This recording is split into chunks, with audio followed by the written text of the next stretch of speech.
ఇప్పుడు తీసుకుంటే పెన్షన్ 2000 వస్తుంది. ఒక్క నెల రోజులు ఆగితే 4000 ఇస్తాం. ఇప్పుడైతే రైతు బంధు 10,000 వస్తుంది. ఒక్క నెల రోజులు ఆగితే రైతు బంధు 15,000 ఇస్తాం. ఇప్పుడు కరెంటు బిల్లులు ఎవ్వరు కట్టకురి, వచ్చే నెల నుంచి కట్టాల్సిన అవసరమే లేదు. గ్రూప్ 1 ఈరోజు వేస్తాం, గ్రూప్ 2 ఈరోజు వేస్తాం, గ్రూప్ 3 ఈరోజు వేస్తాం, డేట్లతో సహా. ఇప్పుడే బ్యాంకుకు పోయి 2 లక్షలు తెచ్చుకోరి రుణం. డిసెంబర్ 9 తారీఖే రుణం మొత్తం మాఫీ చేస్తాం. ఇవి మీరు ఇచ్చిన హామీలు ఇచ్చిర్రు, అధికారంలోకి వచ్చిన వెంటనే చేయాల్సిన పని ఏంటిది? మీరు ఇచ్చిన హామీలని అమలు చేయడం మీద దృష్టి పెట్టాలి. అది మీరు చేయాల్సిన పని. ఆ పని మీరు చేసి ఉంటే ప్రతిపక్ష పార్టీ మీకు 100 రోజులు కాకపోతే 300 రోజులు టైం ఇస్తుంది, లేకపోతే 2 సంవత్సరాలు 3 సంవత్సరాలు టైం ఇస్తారు. కానీ మీరు వచ్చిన 2వ రోజు నుండే హామీల అమలుని మీద దృష్టి పెట్టకుండా వాటి మీద నుంచి దృష్టి మరల్చే పనులు చేస్తున్నారు. ఎట్లా చేస్తున్నారు అంటే, రాగానే శ్వేతపత్రం విడుదల చేసిర్రు, మీకు నచ్చిన లెక్కలన్నీ యాడ్ చేసుకున్నారు, అంతా అప్పుల పాలు చేసిర్రు, ఖజానా ఖాళీ చేసిర్రు, ఖాళీ బిందెలు ఇచ్చిర్రు, ఖాళీ లంకె బిందెలు ఇచ్చిర్రు, అందులో ఏం లేవు. 12 సార్లు రైతు బంధు వేసిన వాళ్ళు కూడా ఒక్కసారి కూడా ఖజానా ఖాళీ అయిందని చెప్పలేదు. మీరు ఒక్క రైతు బంధు వేయడానికే ఇట్లా ఖజానా ఖాళీ అయిందని చెప్తున్నారు. ఆ సంగతి ఏదో సరే తర్వాత చూద్దాం. కానీ సో గత ప్రభుత్వాన్ని బదనాం చేయడమే చేస్తున్నారు. గత 10 సంవత్సరాలు మీరు చేసిన పని అదే కదా. కేసీఆర్ని తిట్టుడు, టీఆర్ఎస్ని తిట్టుడు, అదే పని చేసిర్రు. ఇప్పుడు అధికారంలోకి వచ్చిర్రు. ఇప్పుడు మీరు మీ హామీల మీద దృష్టి పెట్టకుండా మళ్ళా గదే కేసీఆర్ తిట్టుడు, మళ్ళా గదే బదనాం చేస్తే ఎట్లుంటుంది?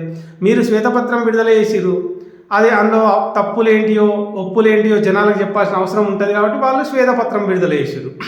అంటే మీరు టైం ఇయ్యరు కానీ మీకు టైం ఇవ్వాలని అడుగుతారు. అది ఎక్కడి పద్ధతి? అది పద్ధతి కాదు కదా. ఒకవేళ మీరు శ్వేతపత్రం విడుదల చేసినప్పుడు వాళ్ళు సపరేట్ కూకున్నారు అనుకోండి, మీరు చెప్పిన విషయాలన్నీ జనాలు నమ్మాల్సి వస్తుంది. అందులో అబద్ధాలేవో నిజాలేవో జనాలకు తెలియాల్సిన అవసరం ఉంటుంది కదా. అందుకే వాళ్ళు శ్వేతపత్రం విడుదల చేసిర్రు.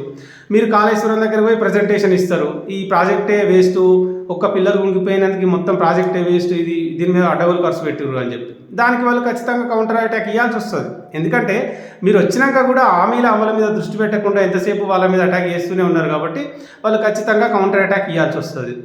ల్యాండ్ క్రూయిజర్లు అంటారు, ఫ్యార్చ్యూనర్లు అంటారు, ఇవి కాదు కదా ఇప్పుడు జనానికి కావాల్సింది. గత 10 సంవత్సరాలు అదే పని చేసిర్రు, తిట్టుడు, బదనాం చేసుడు, అప్పులు చేసిండు, అది ఇదని చెప్పి చేసిర్రు. ఇప్పుడు అధికారంలోకి వచ్చినాక మీరు చేయాల్సిన పని ఏంటి?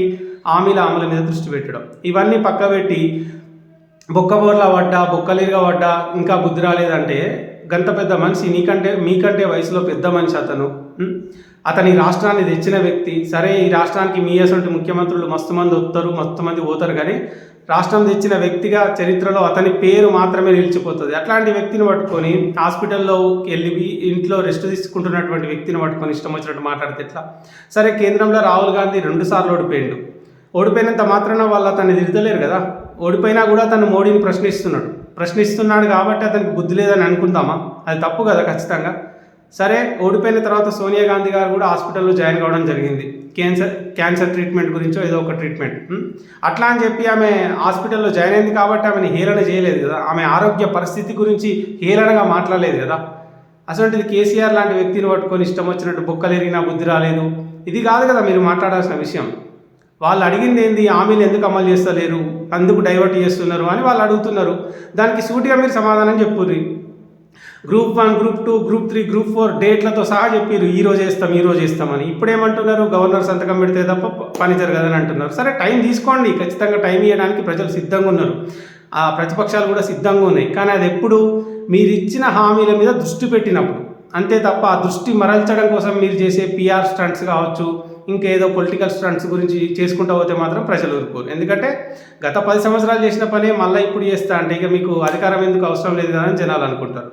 ఇంకొక విషయం గుర్తుపెట్టుకోవాల్సింది ఏంటంటే, కేసీఆర్ మీద కోపం లేదు, మా ఎమ్మెల్యే ఓడిపోతాడు అనుకున్నాం కానీ కేసీఆర్ ఓడిపోతాడని అనుకోలేదు అనేది జనాలలో చాలా బలంగా ఉంది. అంటే జనాలకు కేసీఆర్ మీద కోపం లేదు. అట్లాంటి సిచ్యువేషన్లో ఎప్పుడు కూడా మళ్ళీ కేసీఆర్ని తిట్టుకుంటూ పోతామంటే మాత్రం జనాలు ఖచ్చితంగా ఒప్పుకునే పరిస్థితి అయితే లేదు. కాబట్టి ఇప్పటికైనా హామీల అమలు మీద దృష్టి పెట్టే ప్రయత్నం చేయండి, దృష్టి మరల్చే ప్రయత్నం కాదు.